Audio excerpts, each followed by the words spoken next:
Bismillahirrahmanirrahim. Assalamualaikum warahmatullahi wabarakatuh. Selamat pagi anak-anak. Bagaimana kabar kalian hari ini?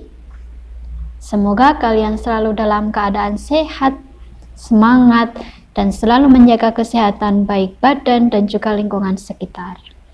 Oke, kita lanjutkan saja. Kita sudah sampai di pembelajaran 6 di tema yang baru.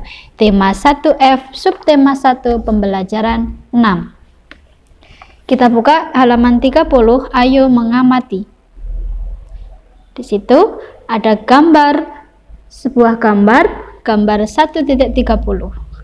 Amatilah gambar ruangan di samping. Ruangan apakah itu? Apa kegunaannya? Adakah ruangan itu di rumahmu? Sebutkan barang-barang yang ada di sana. Nah, pada gambar tersebut adalah ruang yang bernama gudang. Itu adalah gudang. Apa sih kegunaannya gudang? Gudang itu adalah tempat untuk menyimpan barang-barang yang sudah tidak dipakai. Hampir ya, setiap rumah pasti ada gudangnya. Apakah rumahmu ada gudangnya? Ya, biasanya di dalam gudang ada apa aja? Banyak sekali ya. Di dalam gudang itu ada banyak sekali barang-barang yang sudah tidak terpakai, seperti koran-koran bekas, buku-buku yang sudah tidak dipakai, juga mainan-mainan yang sudah tidak pernah dimainkan atau tidak dipakai. Di pembelajaran 6 ini ada sebuah bacaan di halaman 30 dan 31. Di rumah kamu harus membaca agar membacamu semakin lancar. Kita lanjut aja langsung ke ayo membaca di halaman 31. Bacalah teks petunjuk berikut. Judulnya menyimpan barang di gudang. Menyimpan barang di gudang tidak dilakukan dengan sembarangan. Ada hal penting yang harus diperhatikan. Perhatikan petunjuk berikut. Barang yang berat atau besar diletakkan di pojok gudang. 2. Mainan diletakkan pada satu tempat.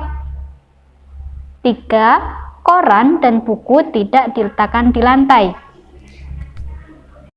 4. Barang yang masih digunakan diletakkan di dekat pintu. Jadi, gudang itu meskipun untuk barang-barang yang sudah tidak terpakai, tapi harus ditata dengan rapi agar tidak menyebabkan munculnya hewan tikus atau serangga atau hewan-hewan yang lainnya. Jadi harus dirapikan dan ditata dengan rapi. Kita balik, kita lanjutkan di ayo diskusi. Di situ ada gambar anak yang tidak mau bekerja sama. Ayo diskusi. Perhatikan gambar di samping. Ayah menerima banyak paket kiriman. Ayah mengangkat paket-paket itu ke dalam rumah. Harry sedang membaca koran anak. Harry tidak mau membantu ayah. Bagaimana menurutmu sikap Harry? Coba diskusikan bersama temanmu. Oke, kita diskusikan di sini. Bagaimana menurut anak-anak sikap Harry ini? Boleh dicontoh atau enggak? Sikapnya bagus atau tidak? Tidak ya. Sikap Harry ini adalah sikap yang tercela atau tidak bagus, tidak baik. Tentunya juga tidak boleh dicontoh. Seharusnya bagaimana? Harry ketika melihat ayahnya sedang mengangkat paket-paket itu, Harry harus membantu ayahnya memindahkan paket-paket itu ke dalam rumah. Itu adalah contoh sikap yang baik yang harus dilakukan oleh anak solih-solihah. Nah, di pembelajaran 6 ini kita juga akan belajar tentang bagaimana menulis mengerjakan soal cerita. Di halaman 33, di situ kita ayo belajar. Perhatikan contoh soal berikut. Ibu membeli 34 telur. Ibu menggoreng 10 telur.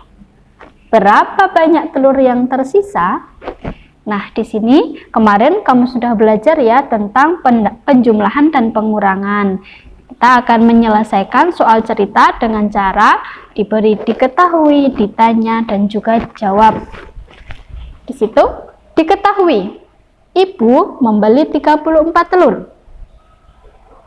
Ibu menggoreng 10 telur. Itu masuk ditulis di diketahui. Kemudian yang ditanya apa? Ditanya banyak telur yang tersisa.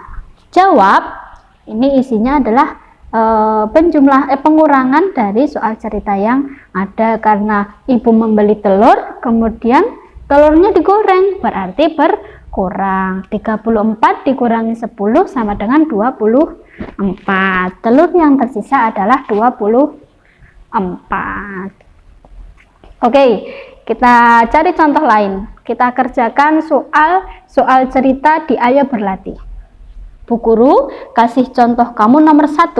Silahkan kamu kerjakan cukup di nomor 2, 3, 4, dan 5. 4 soal saja ya. Bu Guru kasih contoh yang nomor 1. Pak Somad memelihara 28 ayam. Karena suatu penyakit 10 ayamnya mati. Berapa sisa ayam Pak Somad? Nah, coba lihat di buku tulis matematika, Bu Ais akan mencontohkan cara kalian menjawab. 1. Diketahui ayam Pak Somad 28 ayam. 10 ayamnya mati. Ditanya, berapa sisa ayam Pak Somad? Jawabnya 28 dikurangi 10 sama dengan 18. Sisa ayam Pak Somad adalah 18. Nah, untuk nomor 2, 3, 4, dan 5 kalian kerjakan di buku tulis matematika sampai nomor 5 saja, pakai diketahui, ditanya, dan juga jawab. Kalau ada yang belum paham boleh ditanyakan sama Bu Guru atau boleh tanya kepada orang tua. Selamat belajar. Wassalamualaikum warahmatullahi wabarakatuh.